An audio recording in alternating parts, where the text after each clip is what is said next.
दक्ष news, सामान्यांच्या हक्कासाठी नेहमी दक्ष.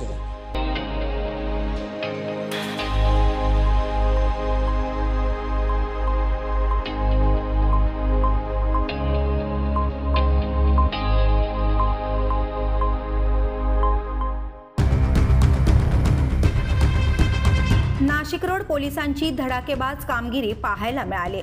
दरोडेखोर चोरटे ताब्यात घेण्यात आले. नाशिक शहर पोलीस आयुक्त संदीप कर्णिक यांच्या आदेशानुसार गुन्हे प्रतिबंधक गस्त आणि गुन्हे उघडकीस आणण्याच्या मोहिमेत नाशिक रोड पोलिसांना मोठे यश मिळाले.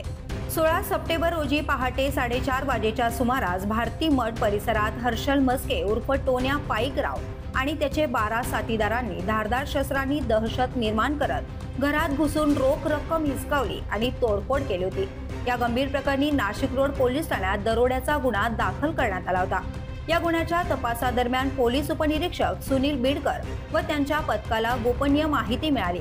त्यानुसार पोलिसांनी एकलहरा रोड किर्लोस्कर टेकडी परिसरात सापळा रचून 6 आरोपींना ताब्यात घेतले. त्यांच्या जवळून धारदार लोखंडी कोयते आणि चॉपरसह एकूण 4 हत्यारे जप्त करण्यात आली.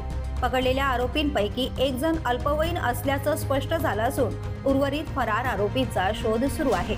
या प्रकरणात धनंजय सुरेश मस्के, मयूर अनिल जानराव, तुषार रवींद्र सावंत, ऋषिकेश शिवाजी पवार, अभिनव नंदादीप जाधव आणि एक अल्पवयीन आरोपी असे 6 जणांना ताब्यात घेण्यात आले.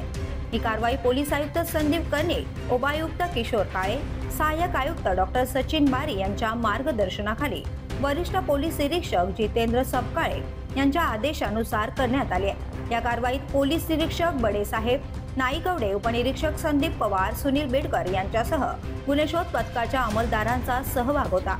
नाशिक रोड पोलिसांच्या या कारवाईमुळे परिसरातील दरोडेखोर चोरट्यांच्या टोळीचा पळ कापला गेलाय. करण सिंग बावरी, दक्ष न्यूज, नाशिक.